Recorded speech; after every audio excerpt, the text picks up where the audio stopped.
छत्रपती शिवाजी महाराज की जय। भवानी नवरात्रोत्सवचा आई दुर्गा अंबाबाई याचा जागर सुरू आहे आणि या लाडक्या बहिणींच्या रूपामध्ये इथं दुर्गा शक्ती अवतरलेली आहे।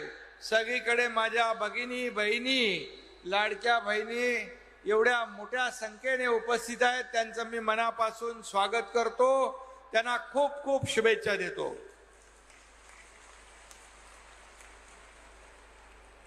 आणि आपला महाराष्ट्र राजमाता जिजाऊंचा, क्रांतीज्योती सावित्रीबाई फुलेंचा, पुण्यश्लोक अहिल्या देवींचा आणि म्हणून अहमदनगरचं नाव आपण अहिल्या देवी नगर केलं आणि परवा केंद्र सरकारने पण त्याच्यावर शिक्कामोर्तब केलं। त्याचबरोबर या ठिकाणी आजचा हा कार्यक्रम जो आहे हा नारी शक्ती आदि शक्तीचा सन्मान करणारा आहे। आज माझ्या अगोदर आपल्या दोन्ही उपमुख्यमंत्री महोदयांनी आपल्या ज्या योजना आहेत या योजना त्याच्याबद्दल माहिती दिली। हे सर्वसामान्यांचं सरकार आहे आणि या सर्वसामान्यांच्या सरकारमध्ये आज आपण जर पाहिलं तर मगाशी मला कलेक्टर साहेबांनी दिलंय की कुठे आहे रे बाबा, महिला सक्षमीकरणाच्या योजनेमध्ये एकूण लाभार्थी 26,51,000 आहेत। त्यापैकी महिला लाभार्थी आहेत 23,33,000, म्हणजे 88% माझ्या महिला भगिनी आहेत। आणि म्हणून संभाजीनगरच्या सर्व अधिकाऱ्यांना पण मी मनापासून धन्यवाद देतो। हे मुख्यमंत्री माझी लाडकी बहीण योजना या ठिकाणी सुरू केल्यानंतर या विभागाने माझी आपली छोटी बहीण आदिती तटकरे त्यांचा विभाग अनुप कुमार असतील, या सर्वांनी या ठिकाणी एवढ्या जलद गतीने ही योजना सुरू केली की विरोधकांना देखील प्रश्न पडला। त्या अगोदर म्हणत होते की पैसे येणार नाहीत, ही चुनावी जुमला आहे, ही फसवी योजना आहे। आणि जसे पैसे आले तसं म्हणायला लागले पैसे लवकर काढून घ्या नाही तर सरकार काढून घेईल। अरे बाबा, हे देणारं सरकार आहे, हे घेणारं नाही। ही देना बँक आहे, ही लेना बँक नाही। पूर्वी होती, पूर्वीचं सरकार हप्ते घेणारं होतं, अगदी गृहमंत्री पण जेलमध्ये गेले। परंतु हे सरकार माझ्या बहिणींच्या खात्यात हप्ते भरणारं सरकार आहे। हा फरक आपल्या सरकारमध्ये आहे। कालच या ठिकाणी आमच्या आशाताईंनी सांगितलं, आशा भोसले आपल्या मुंबईमध्ये एका कार्यक्रमात आदरणीय प्रधानमंत्री महोदयांच्या कार्यक्रमामध्ये उपस्थित होत्या आणि आपल्या मराठी भाषेला अभिजात भाषेचा दर्जा देण्याचं काम मोदी साहेबांनी केंद्र सरकारने केलं आणि म्हणून आपण तो कार्यक्रम आयोजित केला होता। त्याच्यामध्ये आशाताईंनी सरकारच्या कामाचं कौतुक केलं।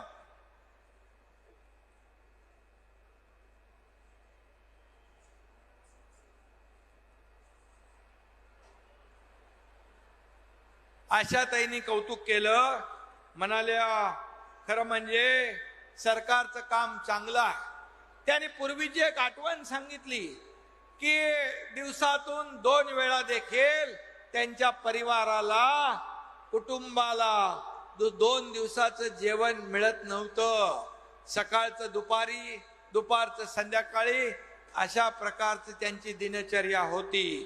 त्यांनी आठवण केली, हे 1,500 रुपये माझ्या सर्वसामान्य महिला भगिनींसाठी एक मदतीचा हात देणारे 1,500 रुपये महिन्याला आहेत। याचं सरकारचं कौतुक त्यांनी केलं। त्यांनी शाबासकी दिली आणि विरोधकांच्या देखील चांगली थोबाडात दिली लावून, एक ही मारा लेकिन सॉलिड मारा. आणि म्हणून आशा ताईंचं पण मी मनापासून कौतुक अभिनंदन करतो, त्यांना धन्यवाद देतो. आदरणीय म्हणजे बघा, आशाताईंनी याला सर्टिफिकेट दिलं, तुम्ही तर अगोदरच दिलंय. मोदीजींनी देखील काल सांगितलं, महिला सक्षमीकरणासाठी महाराष्ट्र हा देशाला दिशा दाखवणारं राज्य आहे. याच्यापेक्षा आपल्याला काय सर्टिफिकेट पाहिजे. आणि म्हणून ही योजना पहिली बंद पडावी म्हणून लोकांनी, विरोधकांनी प्रयत्न केले. त्याच्यामध्ये अनेक सावत्र भावांनी खोडा घालण्याचा प्रयत्न केला. पण माझ्या लाडक्या बहिणींना मी सांगू इच्छितो, या दुष्ट सावत्र भावांना योग्य वेळी जोडा दाखवण्याचं काम आपल्याला करायचं आहे. हे आपल्याला मी या ठिकाणी सांगू इच्छितो. कारण ते म्हणाले 1,500 रुपये काय लाच देताय का, 1,500 रुपये काय महिलांना विकत घेताय का, 1,500 रुपये का भीक देताय का. अरे काय वाटेल ते तोंड आहे म्हणून काही बोलायचं. माझ्या या लाडक्या बहिणी लाखो करोडोंच्या संख्येने आज याचा लाभ घेत आहेत. आज काहीतरी मनाची नाही, जनाची नाही, मनाची तरी वाटली पाहिजे होती. या माझ्या लाडक्या बहिणी या खऱ्या अर्थाने सावित्रीच्या लेकी आहेत. हा दुर्गेचा अवतार आहे. आणि यांच्या नादाला लागाल तर विरोधी पक्षाचं सगळ्यांचं डिपॉझिट गुल झाल्याशिवाय राहणार नाही. अशा प्रकारचा या ठिकाणी मी विश्वास व्यक्त करतो. खरं म्हणजे मगाशी देवेंद्रजींनी सांगितलं की काही लोक कोर्टात गेले, मुंबई उच्च न्यायालयामध्ये गेले. मुंबई उच्च न्यायालयाने आमच्या लाडक्या बहिणींच्या बाजूने निर्णय दिला आणि त्याला मारला, चपराक दिली, त्याचं याचिका फेटाळून लावली. नंतर नागपूर हायकोर्टामध्ये कोणीतरी गेला, काँग्रेसचा अडपल्लेवार का पडपल काय होतं, वडपल्ली काय, अनिल वडपल्लीवार हा काँग्रेसचा कार्यकर्ता, तो नागपूरमध्ये गेला. बघा, एक तर बदनाम करायचं, दुसरं कोर्टात जायचं. अरे माझ्या लाडक्या बहिणींच्या मुलांच्या तोंडातला घास हिरावून नेण्याचं काम पाप तुम्ही करताय. कुठं फेडाले पाप. कोविड मध्ये तुम्ही खिचडीमध्ये पाप केलं, बॉडी बॅग मध्ये पाप केलं. आता इथं तरी सोडा. आपला आनंदाचा शिदा दिवाळीला गणपतीला देतो आपण, त्याच्यात पण कोर्टात गेले. अरे कुठं फेडणार हे पाप. आणि म्हणून आज मी आपल्याला सांगतो की हे देणारं सरकार आहे, ही देण्याची आमची नियत आहे. आणि म्हणून पहिल्या दिवसापासून आम्ही सांगितलं ही योजना कुणाचाही बाप आला तरी बंद होणार नाही. हा विश्वास या ठिकाणी व्यक्त करतो. कारण याचे सर्व पैशाची तरतूद आम्ही केलेली आहे. फक्त निवडणुका डोळ्यासमोर ठेवून आम्ही हे काम केलेलं नाही, तर हे काम निवडणुका असू द्या नसू द्या, आम्हाला तुम्हाला पैसे द्यायचे होते. कारण तुमच्या संसाराला हातभार लावायचा होता. आम्ही देखील गोरगरीब परिवारातून आलोय. मी देखील एक शेतकऱ्याचा मुलगा, सर्वसामान्य कुटुंबातून आलोय. माझी आई प्रपंच घर महिन्याला चालवायची, ते मी बघितलंय डोळ्यांनी. आणि म्हणून आमचं जेव्हा सरकार आलं तेव्हा का आमच्या बहिणींच्या संसाराला हातभार लावायचा नाही, का करायचं नाही. आणि म्हणून ही योजना जी आहे ही कायम सुरू राहणार आहे. तुम्हाला मी सांगतो, या ठिकाणी आम्ही मगाशी अजितदादांनी सांगितलं 3 महिन्याचे पैसे आले. 3 महिन्याचे पैसे आले, त्यांनी हात वरती केले. ऑक्टोबर नोव्हेंबरचे पैसे आले, त्यांनी हात वर करा. हे बघा दादा, ऑक्टोबर नोव्हेंबरचे पण पैसे आले.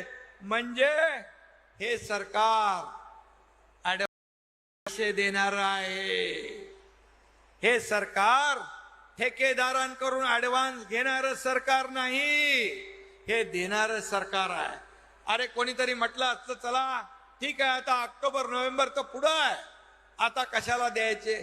परंतु हे सावत्र दुष्ट भाऊ, जशी आचारसंहिता लागेल कुठंतरी मांजर आडवं घालतील म्हणून आम्ही अगोदरच पैसे देण्याचं काम सुरू केलेलं आहे। यावरून तुम्ही लक्षात ठेवा की आमची नियत साफ आहे, नीती साफ आहे, देण्याची आमची इच्छा प्रामाणिक आहे।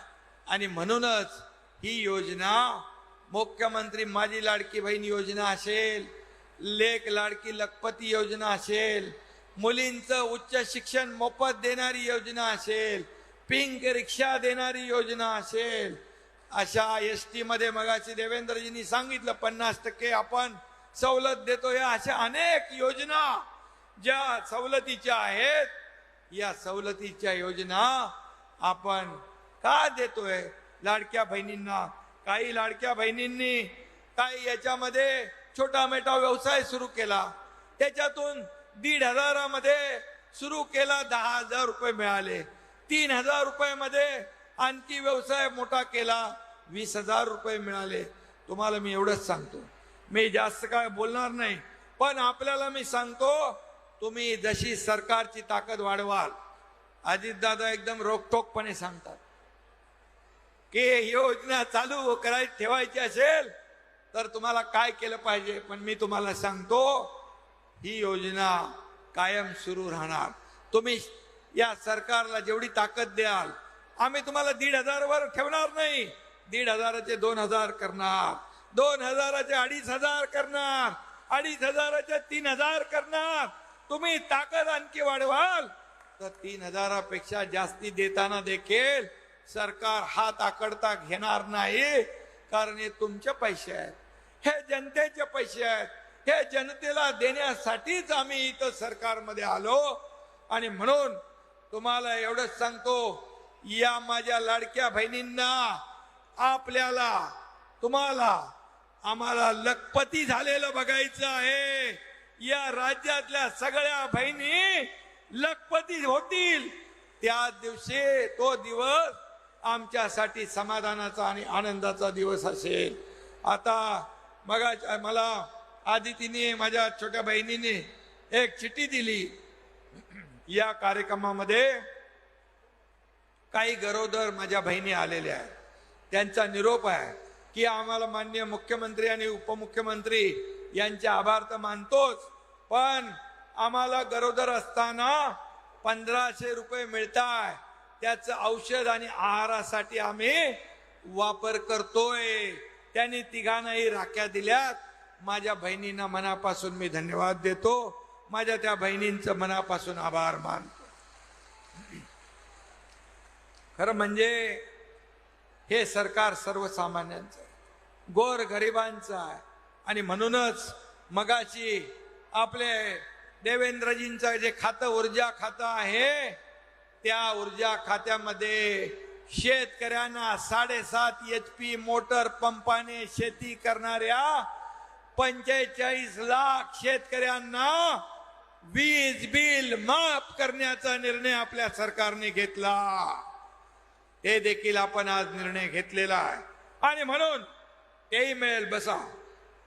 आणि म्हणून आपल्याला एवढंच सांगतो की हे सरकार देणारा, आज आपण अनेक योजनांना आज इथे निर्णय योजनांचा घेतोय। माझ्या लाडक्या भावांना पण आम्ही सोडलेलं नाही, प्रशिक्षण भत्ता देण्याचा निर्णय आम्ही घेतला। 6,000, 8,000, 10,000 रुपये महिन्याला त्यांना मिळतात। आता ते ट्रेंड होतील आणि त्यांना नोकरी मिळेल। आज वयोश्री योजना आम्ही केली आणि वयोश्री योजनेमध्ये 3,000 रुपये ज्येष्ठांना डीबीटीच्या माध्यमातून देण्याचा निर्णय आपण घेतला। तो देखील निर्णय आपण घेतलेला आहे आणि म्हणून असे सगळे निर्णय आपण या ठिकाणी घेतोय। याचं कारण या सर्वसामान्यांचं सरकार आमचं म्हणतो। आम्ही सगळे लोक आपल्यातले आहोत। आज विरोधकांना मी एवढंच आपल्याला सांगतो, 2.5 वर्षामध्ये विरोधकांनी महाविकास आघाडीने घेतलेले निर्णय, बंद केलेली कामं, बंद पाडलेले प्रकल्प, याचा लेखाजोखा बघा। आणि 2-2.25 वर्षामध्ये या महायुती सरकारने केलेली कामं बघा। होऊन जाऊ द्या दूध का दूध आणि पाणी का पाणी। आम्ही जनतेच्या न्यायालयामध्ये आम्ही हे सगळं मांडायला तयार आहोत. फक्त भांडायचं त्यांना माहित आहे, आरोप करायचं त्यांना माहित आहे, खोटं बोलायचं त्यांना माहित आहे. लोकसभेमध्ये फेक नरेटिव्ह पसरवून तुम्हाला फसवण्याचं त्यांनी काम केलं. परंतु या विधानसभेच्या निवडणुकीत किती खोटं बोलले तरी माझ्या या लाडक्या बहिणी त्यांना बरोबर मुंहतोड जवाब त्यांना दिल्याशिवाय राहणार नाही. हा विश्वास या ठिकाणी आहे. कारण आम्ही सर्वसामान्य लोक आहोत, आम्ही फसवणार नाही. आम्ही खरं म्हणजे घरात बसून सरकार चालवत नाही. बाळासाहेब ठाकरे म्हणायचे, कार्यकर्ता घरात नाही, लोकांच्या दारात शोभून दिसतो. लोकांच्या दारात आम्ही शासन आपल्या दारी योजना नेल्या, 5 कोटी लोकांना लाभ मिळाला. आज देखील मी आपल्याला सांगतो, आम्ही सर्वसामान्य लोक आहोत. आज लोकांच्या दारात जाऊन लोकांची सेवा करण्यामध्ये आम्हाला समाधान मिळतं. आम्ही तिघही पण आमचं मंत्रिमंडळ काम करणार आहे. आज 24/7 काम करणार सरकार आहे. आज मी सकाळपासून रात्री पहाटेपर्यंत काम करतो. दादा देवेंद्रजी देखील जे काम करतात, गेले 5 वर्ष मागचा अनुभव मुख्यमंत्री पदाचा त्यांनी वापरून या ठिकाणी आज आम्ही तिन्ही लोक, दादा पहाटे लवकर उठतात, मी रात्री उशिरापर्यंत पहाटेपर्यंत काम करतो. देवेंद्रजी करतात, दादा सकाळी पहाटे लवकर उठून काम सुरू करतात. म्हणजे 24 तास ही सगळी टीम काम करते. 24/7 आम्ही घरात बसून राज्य चालवत नाही. आम्ही फेसबुक लाईव्ह करून राज्य चालवत नाही. फेस टू फेस काम करतो. त्यांच्या शेतात जातो, माझ्या बहिणींचं दुःख ऐकतो, त्यांचे अश्रू पुसण्याचं काम करतो. आणि म्हणून तुम्ही आमच्यावर आरोप करता प्रत्येक वेळेला. काही नाही, सरकार आल्यापासून आज पडणार, उद्या पडणार, परवा पडणार. काही त्यांना ज्योतिषी भेटलाच नाही खरा. माझ्याकडे मागितला असता तर मी पाठवला असता. आणि म्हणून सरकार आहोत मजबूत होत गेलो. आणि पूर्ण तुमच्या आशीर्वादाने हा कार्यकाळ आम्ही पूर्ण केला. फक्त कार्यकाळ पूर्ण करत नाही तर आतापर्यंतच्या इतिहासामध्ये बंद पाडलेले महाविकास आघाडीने प्रकल्प आम्ही सुरू केले, उद्योग आणले. आज उद्योगामध्ये महाराष्ट्र पहिल्या नंबरला. आज परदेशी गुंतवणुकीत महाराष्ट्र पहिल्या नंबरला. आज संभाजीनगरला देखील करोडो रुपयांचे उद्योग या ठिकाणी येत आहेत. समृद्धी हायवे इकडे झालेला आहे. आणि म्हणून मी आपल्याला एवढंच सांगतो की ज्या योजना आम्ही सुरू केल्यात, या योजना कधी बंद पडणार नाही. आपल्या आशीर्वादाने 2.5 कोटी माझ्या बहिणींच्या खात्यात हे पैसे देणं सुरू झालं. आणि म्हणून तुम्ही फक्त एवढंच काम करा. हे दुष्ट सावत्र भाऊ ज्याने तुमच्या योजनेमध्ये खोडा घातला, यांना सगळ्यांना बरोबर लक्षात ठेवा. आणि खऱ्या अर्थाने आज दसरा येतोय, दिवाळी येते. माझ्या सगळ्या बहिणींना एवढंच सांगतो, दिवाळीचा दिवा पेटवा, अंधार सगळा जाऊ द्या. माझ्या बहिणींनो, तुमची दिवाळी गोड होऊ द्या. सगळ्यांना दसरा दिवाळीच्या या ठिकाणी शुभेच्छा देतो. आणि पुन्हा एकदा मी आपल्याला एवढंच सांगतो, धन्यवाद. गेल्या 2.5 वर्ष कोणी थांबा ना बाबा, 2.5-2.25 वर्षात केलेल्या कामाची तुमच्याकडून फक्त आम्हाला पोच पावती पाहिजे, बाकी दुसरं काही नको.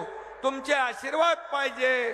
तुमच्या या भावांच्या पाठीशी तुम्ही खंबीरपणे उभे राहा. सरकार तुमच्या पाठीशी खंबीरपणे उभे राहील. आणि म्हणून पुन्हा एकदा आपल्या सगळ्यांना मनापासून खूप खूप धन्यवाद. जय हिंद, जय महाराष्ट्र.